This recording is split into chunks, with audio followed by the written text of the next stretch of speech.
TK Coleman, how are you doing today? My brother, I treat myself well in season and out of season. So that question is going to be the same anytime you ask me, man. I'm blessed. That's great. Yeah. Why don't you, in addition to uh, telling our audience what you do, Yeah. uh, why don't you tell us a little bit about yourself and where you're from and where you grew up and what your childhood was like? Yeah, man. Well, I heard a brother by the name of Shawn Thunder Wallace say many years ago that we are human beings, not human doings, that our actions are expressions of an underlying spirit that we bring to our work. So I'll start a little bit with who I am, and what makes my existence matter. And then we can talk a little bit about some of the ways that I express that in, work or whatever it may be. And you can fill in the gaps with any questions you got, man. First and foremost, man, the first and last thing I want you to know about me is that at this age and stage, I have reduced the totality of my life to a single proposition. And that is, I am here to convince as many people as I can that they have the permission and the power to be the predominant creative force in their own lives. There is nothing that I do that is not a direct effort to live that out, to embody that in my life. Now, that doesn't just take the form of like hustling, that takes the form of how I love, how I hang out with my friends, what I choose to study, how I play, how I laugh. But everything is an expression of that fundamental conviction that we are here to be creators. When I think about in the Bible, for instance, the first commandment that was given to human beings was to be fruitful and multiply. And I think that meant a lot more than just reproduce. I think that meant something along the lines of take this world that I have given you and to make more of it than it was when I first placed it under your stewardship. And so I am here to allow the world to feel the weight of who I am. I am here to make my mark, but not just for me individually. I'm here to influence others to do the same because I believe that life is most grand, life is most beautiful, and life is most enjoyable when we all live from a state of consciousness in which we embrace our personal power. And so when I say I try to convince as many people as I can of this, that begins with me. That doesn't begin with preaching. That doesn't begin with, grabbing anybody by the collar and saying, look, man, get yourself together. It doesn't begin with any self-righteous snobbery. It begins with me always looking for ways to expand and evolve beyond the limitations of my own thinking. Me looking at ways for always tinkering with my own belief system, for always exposing my own assumptions and how those assumptions might be holding me back from being the best that I can be. And then the work that I do with others is an extension of the work that I do with myself. I'll segue into where I'm from. I'm from Chicago, Illinois. My dad is a pastor, and that's where all of that talk, all of that philosophy of life comes from. It's sourced in him. One of the first things he taught my brothers and I is that your number one priority in life should be to develop a sense of who you are and why you're here, and then live that out, because that's where your joy is going to come from. That's where your wealth is going to come from. And everything that we see that's wrong with the world, from people committing all kinds of evil and fraud to people feeling miserable and depressed and down and out, it's because of the emptiness that comes from a life that is not fully lived, from a life that is disconnected from a sense of purpose. And what's really cool about my pop is that he loved me and my brothers in the best way I could ever be loved. And that is, he didn't just give me his time. He didn't just give me validation, but he gave me an example of what it means to be a man that comes home every day saying, I'm so lucky to be doing what I do for a living. He gave me an example of the kind of energy you get to bring to your household when you are living your purpose, when you are living your mission. So anyway, man, I grew up in Chicago. I grew up in the Jordan heyday, the Chicago Bulls dynasty. I got a chance to experience those 6 championships. I know you're in Ohio, so congratulations on that one that LeBron gave. I know I know. No, I'm saying, man, like that's huge, right? That's huge. As a Cubs fan, we had to wait like 100 years to get one. You know what I mean? So that's everything, bro. I know how you guys feel 6 times. Anyway, I'm tripping.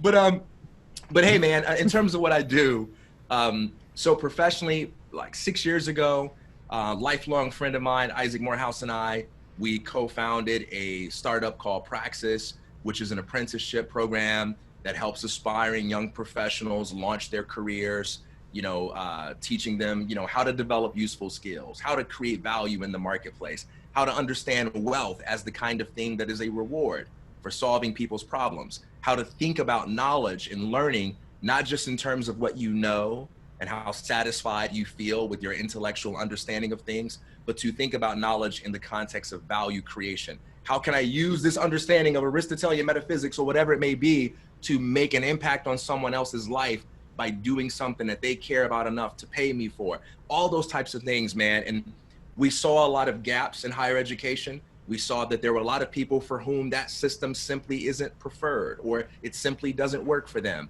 Or there are people who went through that system and maybe they didn't learn the skills they needed to be all that they wanted to be in their careers. And so instead of sitting back and waiting on reform or hoping that the right guy gets in the office to change things, we decided to be creative, man. We decided to be the change we want to see in the world. We decided to criticize by creating. So we started that up 6 years ago, spent the last 6 years of my life being the education director for that program, doing a lot of curriculum development, doing a lot of coaching, helping participants get placed at startups to do apprenticeships. And concurrently with that, I've been an adjunct faculty member at the Foundation for Economic Education, doing a lot of workshops and seminars for high school and college students where we teach them the economic way of thinking, entrepreneurial literacy, and how to apply that stuff to everyday life. And about a little over a year ago, I stepped on as a director at FEE. And so I'm now the director of entrepreneurial education. And I host a project called Revolution of One, where I talk a lot about the change that begins with the individual. One of the things I talk about a lot there is that I'm not just on a mission to create a society in which everyone feels free, but I'm interested in creating individuals who can figure out how to be free in any kind of society. And we can talk a little bit more about that line of thinking. But I have a podcast called Revolution of One. I got a video series that I produce. I do, a lot of coaching, a lot of workshops and things along those lines.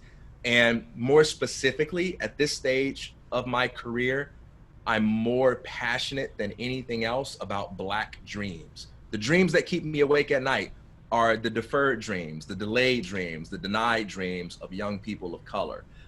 And I will never turn away anybody that God sends to me. If I have something to offer another human being, irrespective of their race, their color, their creed, I'm gonna do whatever I can to add value to their life.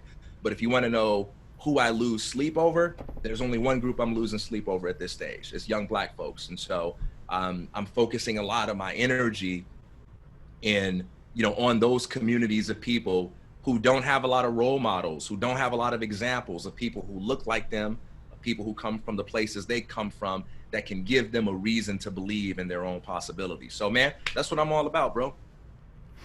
Can you talk a little bit about the role of the arts in your upbringing, in your formation, as a creative? Yeah, man. So, I grew up in the church, and the church is like, 99%, the Black church is 99% theater. It's 99% musical theater. And even if you say, oh, no, you ought to give a higher percentage to preaching, that's part of the musical theater. You can't even preach in a Black church, man, unless you are tuning up, But no, man, my family, so I have a brother, Lamar, who sings a lot and just filled the house with music. We couldn't listen to secular music growing up, but he would smuggle in all the jazz and R&B, and he would smuggle in all the hip hop. And as kids, man, like that's all we did. Like besides play ball, is we would listen to music and we would try to like imitate, you know, what a lot of our favorite artists were.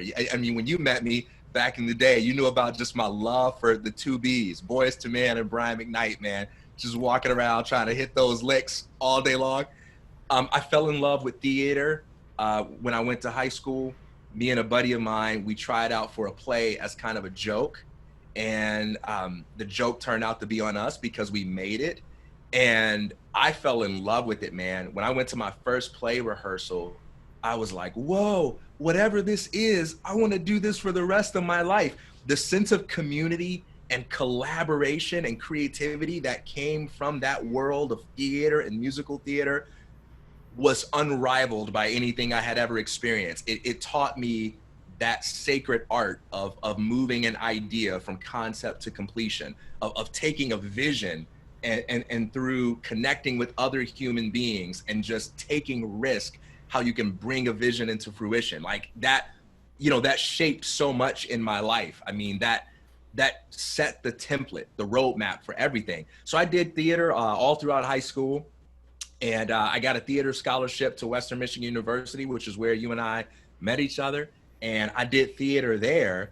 And it was actually, it wasn't until a crisis of faith in maybe my sophomore year that resulted in me finding my home in philosophy that I kind of left the theater academically. But even then, I would always come back and do plays. I did a lot of local community theater, a lot of stage managing, did it after college and so forth. And I even look at a lot of what I do today, even though it's more entrepreneurial and philosophical. You know, I'm doing a lot of media production. Even when it comes to curriculum development, I'm not looking for someone to give me a map. I am literally making up my own map. I am not, you know, competing with things that already exist. I'm bringing things into existence that have not yet been. And so that sort of creative mindset, that concept of work as art remains with me. And I'm of the belief that we are no longer in an age where we can afford to make the distinction between art and non-art. It's still useful for academic purposes. It's still useful when you go to the library or to Barnes and Noble, right? You need to have categories and sections, however arbitrary, so that if you're looking for a book on painting or graphic design, you're not confused by going to the section on cooking. So yeah, labels are useful, but in terms of in terms of how we engage and experience reality, I don't think we can afford to look at anything we do as something that is non-art. I think that distinction must die in order for our species to survive and thrive in the world that is emerging before our very eyes. Yeah, you know, it's very interesting. The whole, uh, so you in particular, you could have been an actor as a career. You're one of the more one of the most talented actors that I've seen. You know, I remember when we were at Western, going to a couple of the productions that you were involved in, and I think also you're you're so clear of thought and articulate. I don't think you have misspoken yet in this interview. Oh man, So, we you're got a so lot you, of time to go, brother. yeah, yeah. I'm just I'm saying that obviously your upbringing, your study in philosophy, your musical musical theater background, um, all of that seems like it was tailor made to put you where you are right now and doing the kinds of things that you do. When I watch your videos, um, they're so well conceived and executed. Um, you know, you wouldn't have been able to, in my mind, you wouldn't have been able to find a better person to act the roles in those. So, uh, I appreciate so that, man. yeah, yeah. So I want to commend you for that. And as long as I've known you, and the intensely deep, spiritually deep, philosophically deep conversations that we've had. 3 in the morning in the Burnhams. I Uh, miss those, man. I miss those. yeah, yeah. My Uh, wife won't let me have those today. yeah, I don't think my wife will let me have those either. So, um, but anyhow, you have some interesting views, um, and I think I have an interesting angle on the same views because I think we approach it from a different angle, um, and that is, uh, I mean, there's been some controversy with respect to certain things that you've said about allowing people not to feel like college is their only option. Like if they don't go to college, you know, that doesn't mean that you're some kind of failure, or if you have questions about school, taking some time to actually figure out what it is that you're trying to do so you're not wasting a bunch of money, you know. And then I think some of your criticisms of some of the things that people learn and don't learn when they're in college. Um, and that's an angle. Of course, both you and I have college degrees. That's where we met. Um, but I think both you and I think, could think of probably dozens of things that we wish we would have learned when we were in school.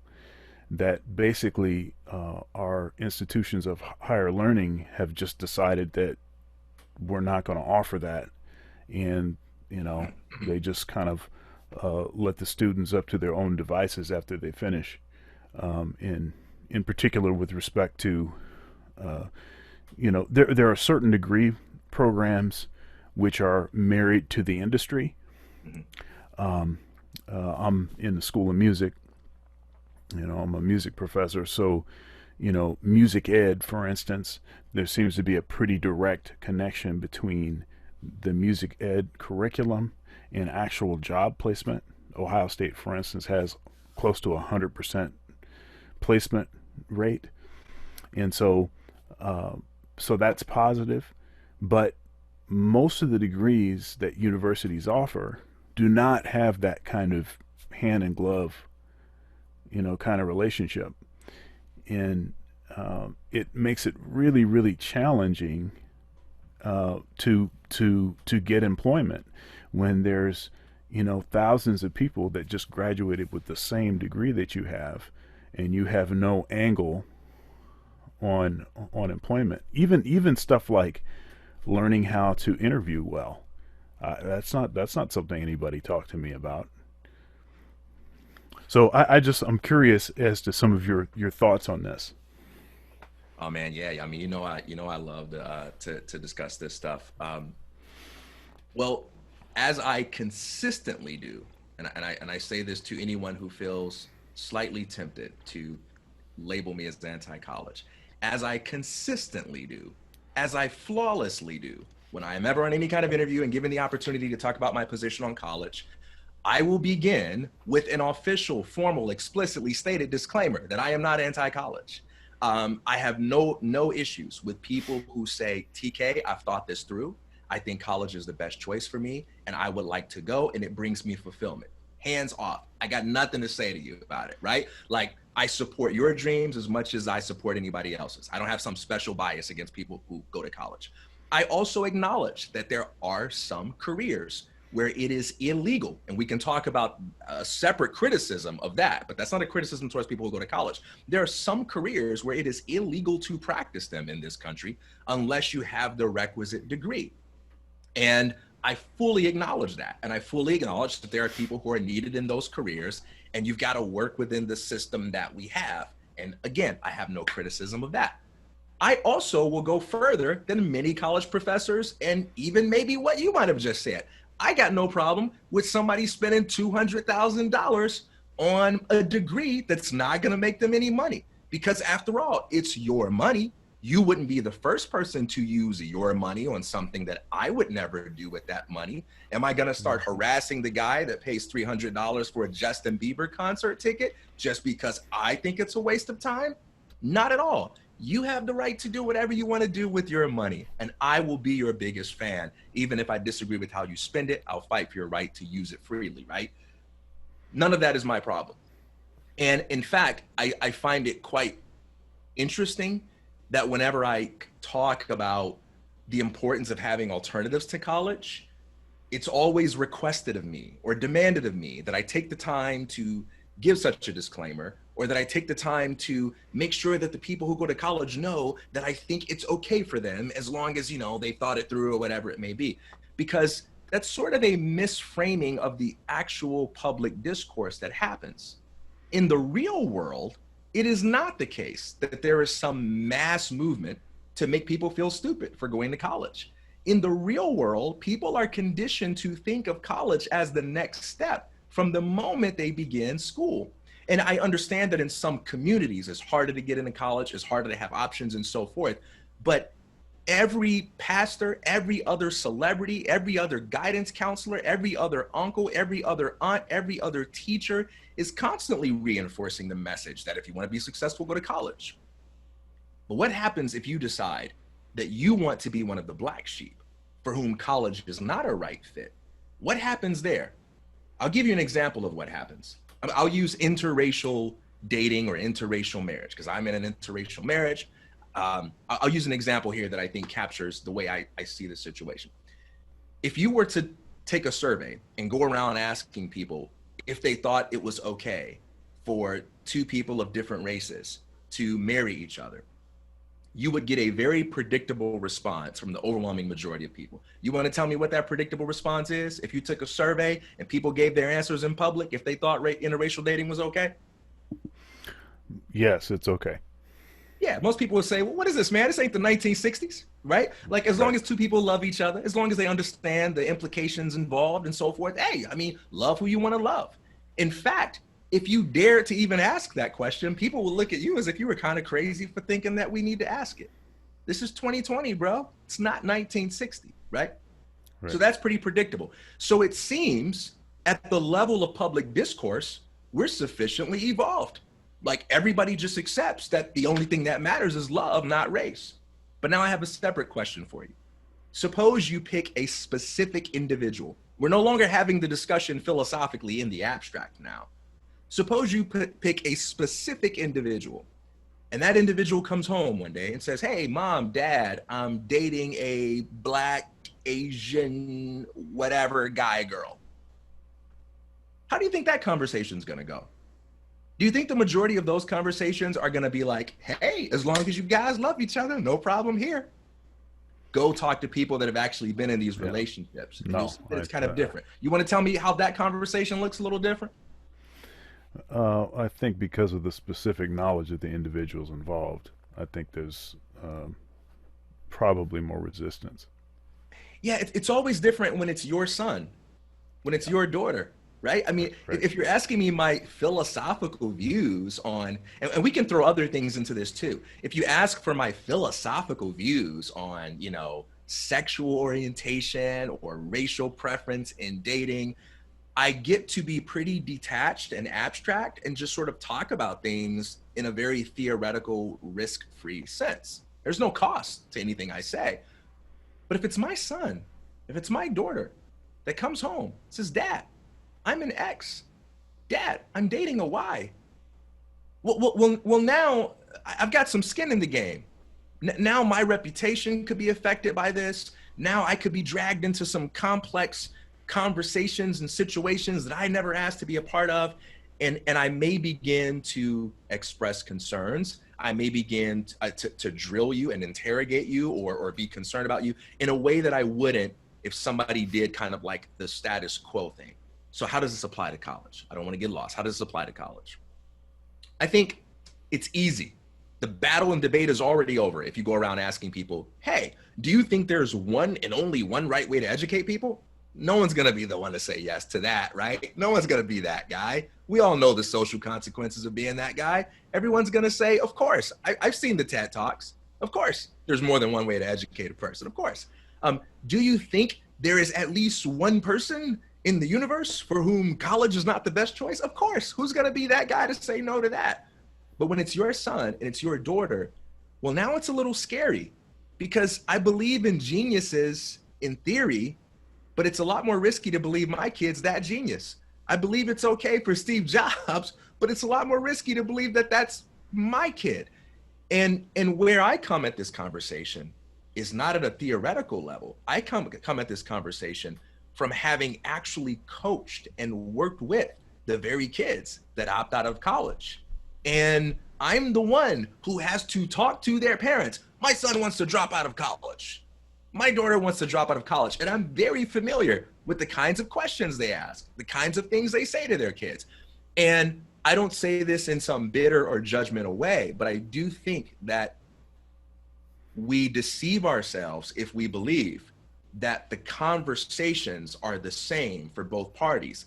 The pressure, I will tell you this, if you opt out of college, the pressure on you to be like Steve Jobs or bust is unreal in this day and time, you know, because at the first sign of failure or stress or things not working, the first thing that's going to get whipped out on you is, should have went to college. If you go to college, on the other hand, and you get your liberal arts degree, you take 6 years to graduate, you get your liberal arts degree, and then you end up working at Starbucks, no hate on that, no hate on that. No one's going to be like, whoa, what's going on? They'll be like, the economy's tough. Keep trying, keep pushing yourself. You know, it takes a little while.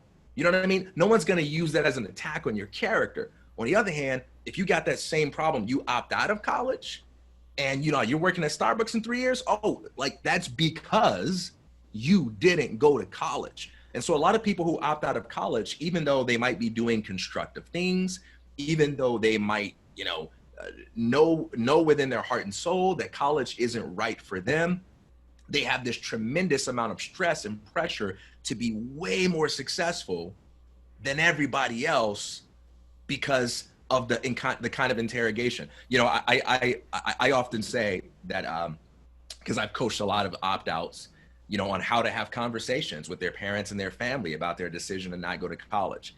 And I often say that it's not my job to protect them from those tough questions. I think if you really have solid beliefs, then they should be able to stand the test of scrutiny. So if you're someone who's skeptical of, opting out of college, have at it. I want you to be the person to like drill a lot of the kids I work with, because they need that. They need that to get through life. So that's not my problem. My problem is those same people just kind of disappear when it comes to applying that same scrutiny to the ones who go to college. Every year you get on Facebook and you'll see someone is like, hey, just get accepted into North Carolina. Does anyone say, yeah, but what are you majoring in? Is anyone going to be that jerk? No one's going to be that guy. Is anyone going to be the guy that's like, yeah, well, but what if the thing that you get a degree in doesn't work out? What if you don't get a job right away? No one says anything other than congratulations. We're already celebrating a success. We're already celebrating. You just got into the game, right? And we're celebrating. On the other hand, you cannot get that kind of love, man, by going on Facebook and being like, hey, I decided that college isn't the right fit for me. So what I'm going to do is I'm going to, go to this apprenticeship program, or I'm going to go to Lambda school, or I'm going to teach myself how to code online, or I'm going to move to New York and do this thing out here. You might get some really close, loyal, artistic, crazy, weird, entrepreneurial friends that are like, do you, baby? But you're definitely going to get a few concerns. You're definitely going to get a little bit of that. And I don't think that's unfair. I think there's a very good explanation for why that is, that we don't have to be like upset about. But I say all that because the vantage point from which I talk about this topic is influenced by the fact that my work has not been with the 99. My work has been with the lost sheep. And the way that you have to communicate to the lost sheep is very different when you're communicating to the 99. Okay, so if you go to college, I'm gonna let you know that, yo, you should do you, and I have no problem with that, but I don't feel the need to be out there as an advocate telling people who wanna go to college that their decision is validated, because the world you live in the economic infrastructure that you are a part of is constantly validating and reinforcing that choice. I'm interested in the people that are scaring their family and friends and dealing with the stress of that every single day. Those are the people that interest me. Those are the people that I've been wanting to work with. That makes sense. Yeah, it makes a lot of sense. I have a pretty controversial view on education, in that I don't think that education is a right. I don't think it should be a right. Well, we've made it a right through 12th grade, but I don't actually think it is, or should be, because a lot of the issues that we have in education with behavior problems and with let's just talk through about K through 12. A lot of the education issues that we have, behavior issues that we have, are, you can't put someone that does not want to learn, is not interested in what's going on in the classroom, is, throwing stuff around the room, is being disrespectful to the teacher, next to students that really want to learn and find a good outcome for the person that wants to learn. And then on the other side of that, I'm not suggesting that we throw away the kids with behavior issues, but I think there's enough evidence to suggest that maybe our school should be offering different kinds of study. More trade, trade offerings. I know some schools offer carpentry and plumbing, and I know some schools offer that, career centers kind of thing. But I think we need more of that, because those skills are valuable skills to have. You can finish high school and you can go right into employment with those jobs. And a lot of kids, a lot of people, the only reason that they go to college is because it's the socially accepted thing to do. It's the next step. It's as if college is the new high school. And if I could just insert one more thing in there, it's not only socially acceptable in the positive sense, but having worked with people who make that actual decision, and here's my interracial dating analogy coming in again, it's socially costly in a negative sense. Right. Right. It's to make the decision to opt out of college comes with a risk of offending or alienating people who would otherwise like you or be comfortable with you, that you simply won't have to deal with if you go to college. That's huge. Now, it's interesting because, I take your point about, if this is your kid that's deciding to opt out, how are you going to feel about it? Even if philosophically I'm talking all this education is not right and blah, blah, blah. I'm talking all that language now. But what am I going to think when my son, who is 6 now, when he decides he doesn't want to go to college? How am I going to think about it? And I take that. And to that, I would say, I think it's important not to make the exception the rule. I think often, and this is not just in this situation, but often people that are already decided on a particular course of action will use examples of folks that are making a similar decision that they want to justify. And but it's so out of balance with reality. Like you used the example of Steve Jobs. Like, I don't think it would be a good argument for someone to say, well, I'm not going to college. Steve Jobs didn't go to college. Look at how successful he was. That's out of balance with. I'm gonna play basketball. LeBron James played basketball. It worked out pretty well for him. Right. And so I think that there is some balance to be had with this whole conversation. Can I respond to that though? Yeah, go ahead. Two things very quickly. So number one, when I bring up the Steve Jobs concern, I bring it up not as a justification for the decision Right, to right, right. opt out. And I understand that, by the way. Yeah, Go ahead. but as a critique of a very common fallacy that arbitrarily and unfairly defines success for college opt-outs as Steve Jobs. If you go to college, there's a wide range of things you can do and be to be successful. But if you opt out, it's kind of like Mark Zuckerberg or bust, right? Right, right. And that's just an expression of the kind of unfair standard that's applied to a lot of people who opt out of college, or at least a lot of the pressure they feel from things that are said to them. A second more fundamental thing I will say though, and this doesn't speak to the college debate, but it speaks to the way we approach education altogether. I actually do squirm when we say things like everybody can't be Steve Jobs. I kind of squirm there because there is a sense in which that is clearly true. Everybody isn't going to be the founder of a tech startup. Everybody isn't going to, succeed at starting a business or something along those lines. But I do reject the idea that there is such a thing as non-genius.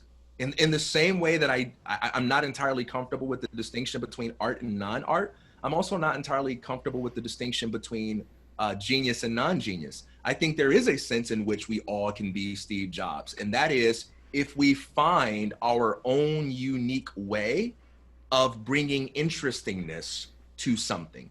I believe that we all have proclivities, that we all have priorities, preferences, and passions, which if we can just be provided with environments that allow us to experiment with those things, we can embark on a process of discovery that would allow us to live uncommonly creative lives, and that would lead to unprecedented wealth in the marketplace as well. Now, I think that does sound unbelievable. I'm aware that I'm saying something that probably sounds like, a conspiracy theory, but I think it's only unbelievable because the way in which the education system is set up today makes it artificially difficult to produce examples of what it is I'm talking about. Because at a very early age and stage, the kind of thinking, the kind of exploring that needs to be done to tap into this power is kind of cut off. And this goes to what you were saying about the need for more diversity, variety in education. Yeah, and it's interesting too because I don't think that was the intention of creating these education systems, is to stifle creativity. It was likely to give the sort of the infrastructure, the basic fundamentals to be able to unlock that creativity and potential. But we also know that the longer that things exist in a particular state, the more crystallized they become, and the less that they actually facilitate actual actual genius, actual creative kind of thoughts. I even think about how this sort of manifests in my own teaching, in my own studio, my own applied lesson studio. Now, I intentionally have tried to set things up in such a way that do not attempt to transform my students into copies of me. But there are a lot of applied instructors, professors, that is their goal. All of them must play the same equipment, same brand of instrument, the same mouthpiece, the same reeds, the same ligature, the same, and must practice all of the same material, play all the same pieces, emulate, all aspects of, and so you end up with a bunch of carbon copies of a particular, influential teacher. And only seldom do you through that do you find people that actually sound like themselves. Mm, You know, mm, uh, now there's a plus and a minus to that, because the plus is that I think by uh, forcing yourself to have to uh, personify, or to to sound like somebody else, you have to learn certain skills that you weren't capable of doing. But only if you're using that as a means to the ultimate end of sounding like yourself and being yourself is it actually productive. I think what happens is we get lost. We get to a certain point and we sound like something, like someone else, or our all of our thought process has been totally sort of, the creativity has been trained out of it. But that was never the purpose of the mm. process. The purpose of the process was to gain skills that this rigor is going to impart, and then you can use those resources any way you want to use them.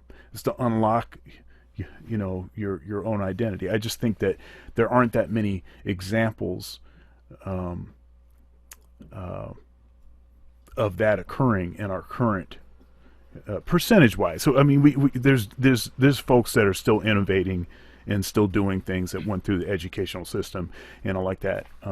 I went through the educational system. Hopefully I don't just sound like my teachers or something. But but then of course that was different too, because my dad was my teacher when I was growing up, and he had a particular angle on that. He was concerned about uh, you know my identity and my individualism, and he wanted to preserve that. And so even before I went to college, I had that, so a great gift from him. And I was able to maintain that throughout. And so I basically looked at college as a ways to acquire the skills that I wanted to do something that I had already knew I wanted to do.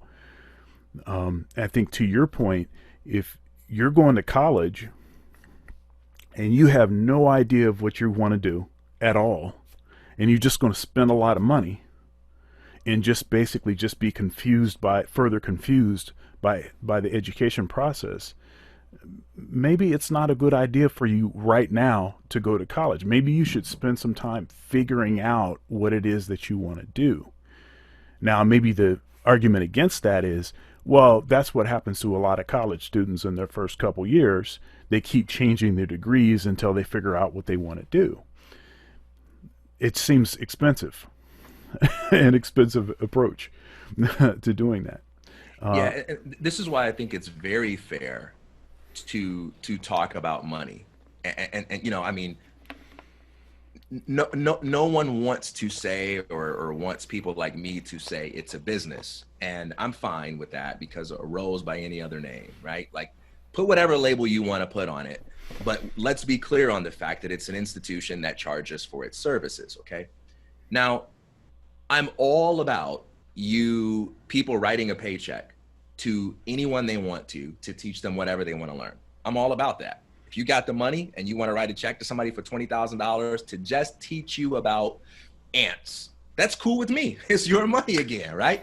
But a lot of people have a problem with asking the question, all right, how are you going to use that information in the marketplace to create wealth to provide for you and your family? That seems so unfair and so Scrooge-like, to just, how are you gonna, it seems like the kind of person that would make me really mad when I was in college, right? But if it's unfair to talk about money there, why is it fair to talk about money when it comes time for you to pay the bill? Because people can say whatever they want about the intrinsic value of knowledge, but they're not giving it to you for free. People can talk all they want about knowledge being priceless, but they're not giving it to you for free. You're paying for it, and that's okay. I got no criticisms of paying for knowledge. I'm all about that. I pay for every one of these books, and they're worth it for me. But if you are paying for this knowledge, and and there's going to come a point in the future where someone says, hey, no excuses, pay the bills, no excuses, pay the tab. Then it ought to at least be encouraged somewhat for people to think about the economic ramifications of the decision, right? If I'm going to pay six figures for a degree in whatever, it's not entirely crazy to think about what the options are for how I can translate that knowledge into value creation that allows me to at least be able to pay back what I borrowed to pay from it. TK, but everything isn't about money. I agree. But the people who are charging you a price tag for that knowledge, they don't care about that idealistic philosophy. And I agree, everything isn't about money. But I mean, we can get online and learn a bunch of stuff, right? You can go buy some books and for much cheaper, learn a bunch of stuff. So if you're paying a premium for a product and you're calling that an investment, when has it ever become unfair to ask people to think critically about the return they're getting on their investment? Oh, I'm buying stocks. Well, what's the return you plan to get on those investments? Oh, I'm starting a business. What's the return you plan on getting on that investment? That's not fair. That's not fair. We don't do that in any other arena where we dare to invoke the word investment, but we do it all the time when it comes to college. I believe the whole game would change if we just owned our language and said, let's call education what it is, y'all. It's an investment. We spend a lot of money, even if it ain't coming out of your pocket. We spend a lot of money, making it possible for people to accumulate knowledge with the hope that they'll be able to go out into the world and be able to make their way in the world. And if we ask it the same kinds of questions we ask about other investments, I think it would force us to improve in a lot of ways, But I really think my biggest challenge with the way we approach education is a lot of the debates center around finding the way or a way that we kind of force on everybody, right? It's kind of like the Common Core debates. It's, why does this debate even exist? We should live in a world where if that's the way some people want to learn, then they can learn that way. And if people prefer to learn another way, they can opt out of that, right? We should live in that kind of world. In the same way that in the world of fitness, you have competition, you have variety, and we're all free to be snobs and self-righteously judge each other's different ways of working out.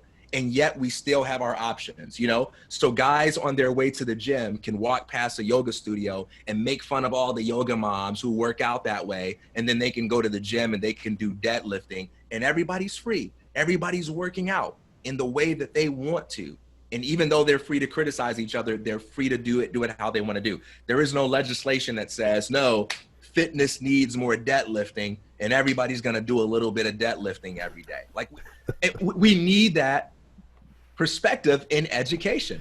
We need more competition and less debate about what's the one right way for everyone. Yes. We could talk about this for a long time, and I'm going to have you back to to continue that part of the discussion. But I do want to ask you just a couple more questions. So what has been maybe the most amazing or touching moment or experience that you've had?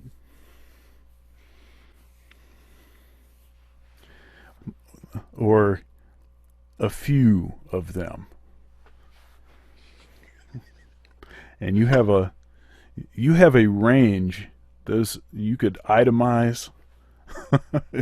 You have a range of of things you could discuss.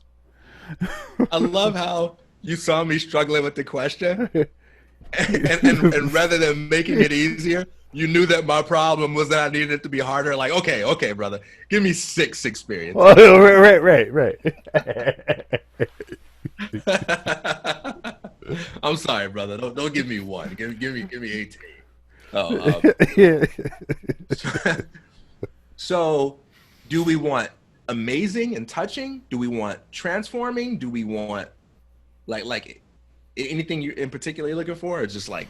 No, I think just kind of big moments. I think, for me, a big moment was going on tour with the Count Basie Orchestra. Yeah, You know, that yeah, was a big moment for me. Um, it wasn't necessarily transformative, hmm you know, because the reason that they called me was because the transformation necessary to be able to do that gig had already taken place, mm, so to speak. mm, Um, so it was a validation, mm. of all the years of work and everything, and or like finishing my doctorate was a big moment for me. Yeah, So just different, events or moments or whatever. yeah, man. I would say that time that I auditioned for American Idol. So I was in grad school at this time, studying philosophy. And you know me, you know what it was like back in the day, just like constantly tortured about the tension between should I do this or should I do that. I have many different loves, and I can never just stay in one place because I have all these different things that I love. And I'm in grad school, things are going well, and Paige Kennedy, who still lives in LA, working actor at that time, he's like all up in my ear. He's calling me like, "Yo, man, the American Idol auditions are gonna be in Detroit, dude. You gotta go do this, man. Like, this is in your heart. You always walking around singing, like, come on, man, you got to do this." And I was like, "Nah, man, nah." I missed the Detroit audition, and then he called me up again and was like, "Yo, there's gonna be another one in San Jose. I will pay for your flight ticket. Like, I believe in you. I believe that you need this. The world needs to see what I see. Come on, man. Like, it's got your name written all over it." And I remember just kind of toiling with it, like, this just sounds like an unwanted interruption of life. This is like terrible timing. I'm finally like becoming more of that stable type of dude that's not always, being eccentric and unpredictable, with chasing after this or that dream. Bad timing. And I remember going to my philosophy professors and just kind of asking them what they thought and stuff like that. And none of them were haters. They can easily sound like this by what I'm about to say, but they were all like cool, non-haters. But they all kind of had the perspective of like, man, you're doing really good here with the philosophy thing. You know what I mean? Like, opportunities like that, they come and they go, but I think you have something good going for yourself here, and maybe you should stay on this path, And I was on that path to, be a professor, that sort of thing. And I remember walking down Dunbar Hall, which is where the philosophy department's offices were. And there was a professor by the name of Sylvia Culp. I never took a class with her, never even saw her before. I knew her name from the catalog because every time we registered for courses and so forth. And her door was always closed. It was like at the end of the hall, always closed. This day it was open, and she was in there. And she was the only woman in the department. And I thought to myself, let me see what she's got to say. And I knocked on her door and I told her, like, hey, I got this dilemma. I just love to get some of your perspective on it. And she was like, sure, have a seat. And we started talking, and I broke down the situation to her. And she said this to me. She said, this world already has enough philosophers who are teaching the next generation of kids without knowing what it's like to follow their own dreams. We don't need any more of those people. We don't need any more of those people trying to influence the worldview of our young people if they don't know what it's like to get answers to the questions in their own hearts. She says, there's no expiration date on this. You ever want to come back to philosophy? You can come back to this anytime. And when you're older and you get experience, you'll probably be better at it anyway. And she talked about Wittgenstein and other people and all the cool things that they did that made them better philosophers. And she said, go get your questions answered. Go get your questions answered. And I was like, I'm going to do this, man. I'm going to go get my questions answered.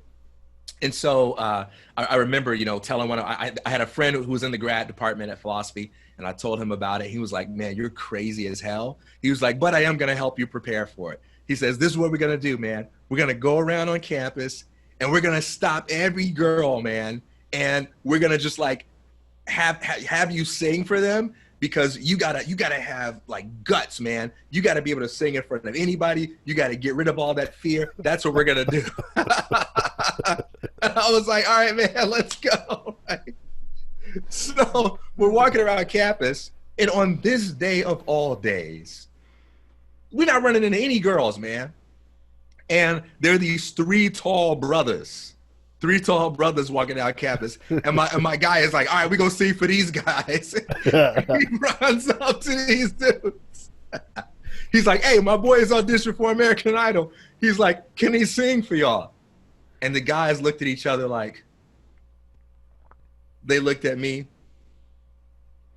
And one dude leaned back and he was like, do your thing, man.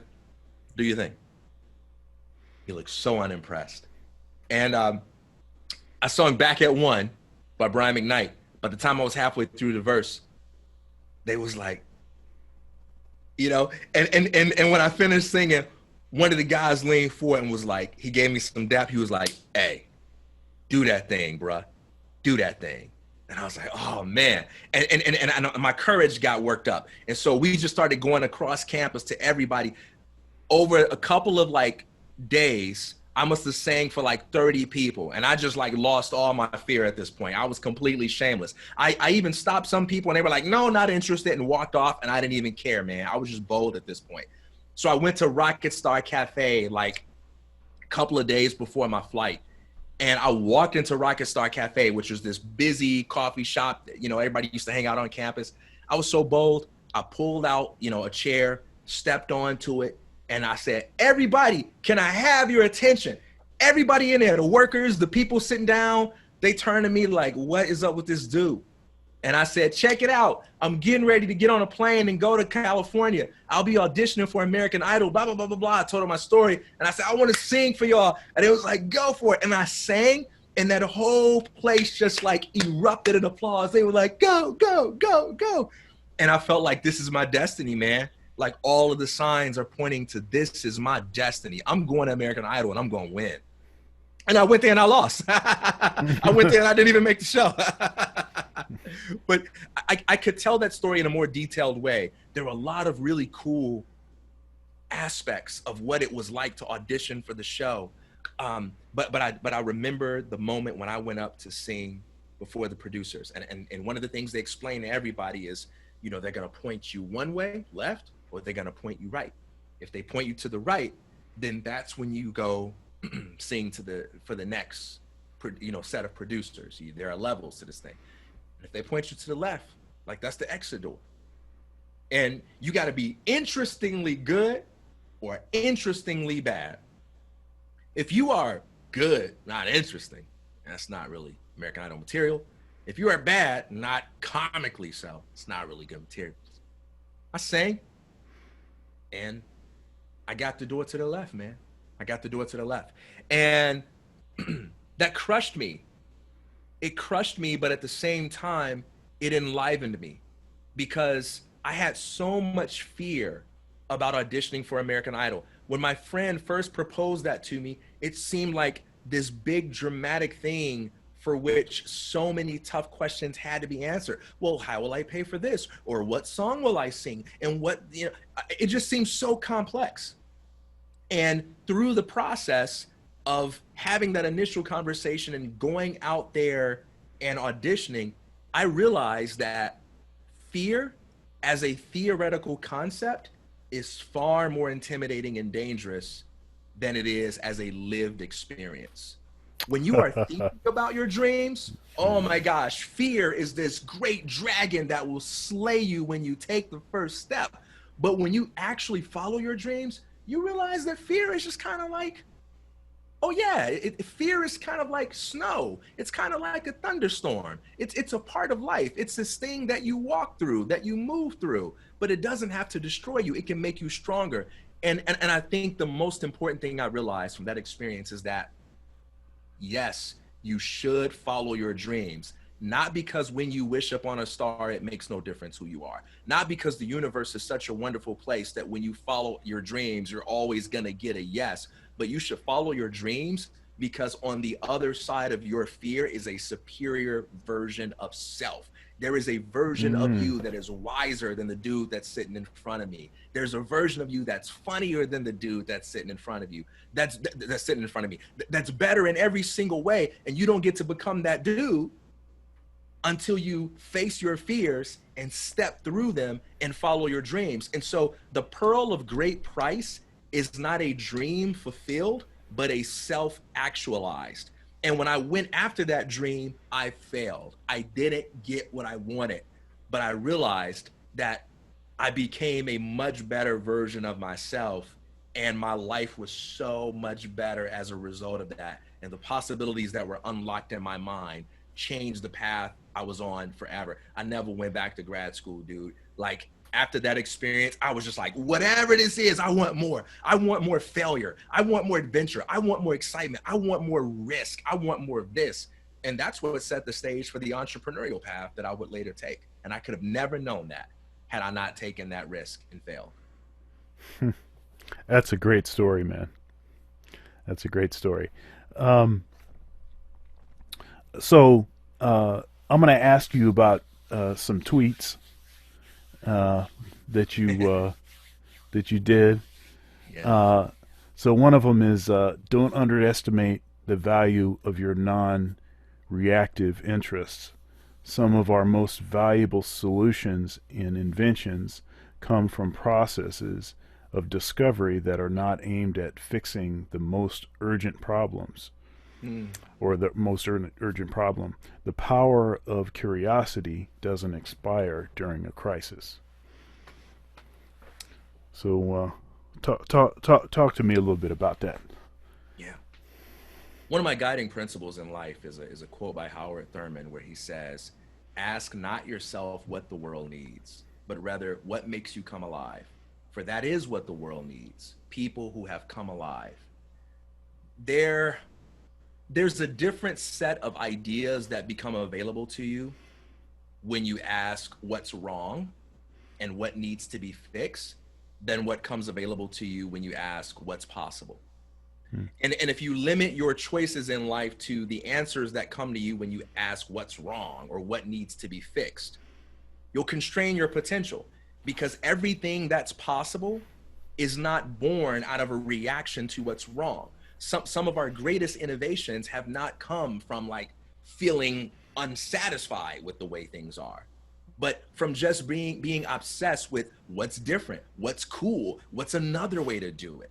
And I think this is a timely message because now, more than ever in my lifetime, you have so many people who have their jobs have been taken away from them, unfortunately, right? Or, you know, and now their sense of purpose, their sense of everyday meaning is really, it's kind of hanging in the balance. And you have a lot of people who feel like, well, if I'm not on the medical front lines, if I'm not the dude that's trying to come up with a vaccination, or if I'm not a politician who's affecting legislation, then I'm just somebody that's kind of sitting at home living this meaningless life, or I can't really make a difference because I'm not one of the few people, you know, who has something to offer that's relevant. And one of the things that I like to say is your creativity is an essential service. And this idea that my life and my actions don't matter because I'm not on the medical front lines, it's based on the fallacy that what the world needs is exclusively limited to efforts that are aimed at solving what society deems to be the most urgent problem right now. But that's not where innovation comes from. Useful solutions come from that, but innovations don't come from that. You know, take for instance, all of the interesting political discourse that, and all of the forms of accountability and all the crimes that have been solved as the result of a camera phone. Right? But there was no committee that gathered together and said, hey, let's, what are some ways we can solve more crime? What are some ways that we can improve the quality of political discourse? Oh, I know, let's create a mobile device. And then over time, you know, we'll introduce this terrible quality camera that everyone will criticize, and then we'll gradually improve it year by year, and it will become so good. Oh, yes, yes. And at the same time, some other entrepreneurs over here will create this thing called YouTube where anybody can upload their videos, and then these things will magically come together and political discourse will be forever changed. No one did that, right? Someone came up with this idea for reasons that had nothing to do with solving the most urgent problem at their time, because they weren't asking what's wrong. They were asking what's cool, what's possible, what's interesting. Everybody's satisfied with the way that we do phone calls right now, but what's another way we can do it? What's a different way we can do it? You know, Henry Ford said that if I had asked my customers what they wanted, they would have demanded a faster horse. People weren't sitting around riding on horses being like, man, we need to go 120 miles per hour. People weren't sitting around going, man, when are they going to make the buses? In fact, when the automobile was first introduced, contrary to like the romantic accounts of creativity that were often taught, there was great skepticism, because the anytime you have an innovation, it has to prove itself in an environment that is optimized for the very thing that it's disrupting, right? So when you have the automobile, that automobile has to prove itself on roads that are optimized for horses. So horses actually look like they perform better than the automobile. And so people don't go, wow, that's cool, man. Can I get one? People go, what are you doing? That's really dangerous. There were even regulations passed where you had to like warn people that an automobile was coming. You had to have like an engineer with you in order to drive. It was just very uncomfortable and scary, but it revolutionized the world and solved a lot of problems and created a lot of opportunities for people, because it didn't come from a place that limited itself to what's wrong. It came from a place of what's possible. Can I give one more example? I know I've talked a lot. Sure. Neil deGrasse Tyson tells a story of how when he was in college, you know, he was studying physics. That's always been a passion of his. And he had a buddy that was really into civil rights. And this buddy was a Rhodes Scholar. He really looked up to him and respected his opinion a lot. And his friend said to him, hey man, don't you think that as a black man, your intelligence, your knowledge would be best used being involved in the civil rights movement, as opposed to like being in physics, something that's so far removed from concerns of social justice? We're not there yet, you know? Like that's kind of like for the privileged who don't have to worry about these kinds of questions, but we're not there yet. We can't afford to be like focusing on theoretical physics. And those words they created a little bit of a struggle, because this guy was a friend and it was somebody he respected. And so it kind of allowed a little self-doubt to creep in. And, but you know, he did persist in his studies. It was very difficult to abandon it because he loved it so much. But one time he was in his office while he's in grad school, someone from a news station called the school, and he happened to pick up the phone, and they said, you know, I can't even fake the knowledge of science that he had, but when he explained this, but he says that they said there's some kind of phenomenon going on in the sky, and you know, there's been some concerns, lots of people have called in about it, and we wanted to see if anybody knew what that was about. And he says, oh yeah. He goes, there's nothing wrong at all. This is a regular occurrence. What you're observing is this, that, and they explained it scientifically. And they said, would you mind coming down to the station and saying it on TV? And he says, yeah. He had one clean suit. They said they're going to send a car right away. And he had to like get his one clean suit on and put himself together. He goes down to the station. He gets on TV, a black man talking about science. And he says he wasn't there to tell the country that black people are going to be okay. He wasn't there to explain science for black people. He was there to just talk about science and explain what was going on. And after that moment, he's had many people come to him years later and say, that moment that I saw you on TV, I realized something was possible for me. I'm an engineer today because of you. Neil deGrasse Tyson, I'm a physicist because of you. I'm a chemist because of you. I'm a doctor because of you. I came to believe that science was cool because of you. And over the years, he's seen so many people of color go into not only the sciences, but into other fields because of the way he made physics look so cool. And in retrospect, it turns out that he did contribute to the civil rights movement, not by trying directly to contribute to the civil rights movement, but by living out the principle of ask not what the world needs, but rather what makes you come alive, for that is what the world needs, people who have come alive. There are possibilities that are born out of love that simply do not arise out of duty.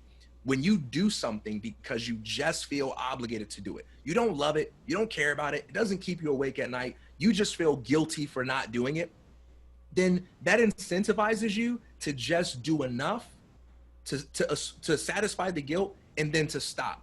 You know, I'll give an example. Has your mom or dad ever made you take out the garbage?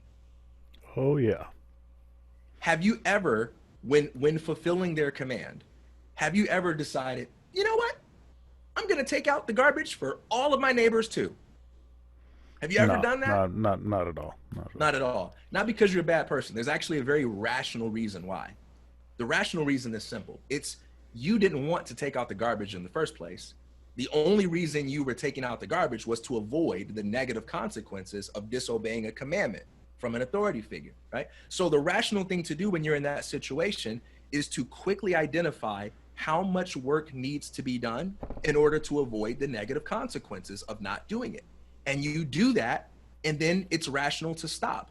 Why would you persist in doing something that you don't want to do when there are zero negative consequences for avoiding the work? That would be irrational.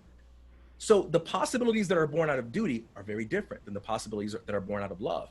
How about, have you ever been in a situation where you had responsibilities, you had stuff that you needed to do, but you stayed on the phone with some girl for 3 hours when you knew you should have wrapped up the conversation in like 30 minutes, right? And you were going to be behind on work, but you're going beyond what you knew was the responsible amount of time. You ever done something like that? Oh yeah, of course. Yeah, because that's what love does. When you're infatuated, when you're obsessed, when you're fired up, when something makes you come alive, when you're genuinely intrigued, you don't ask, how much do I have to do? You ask, how much can I get away with doing?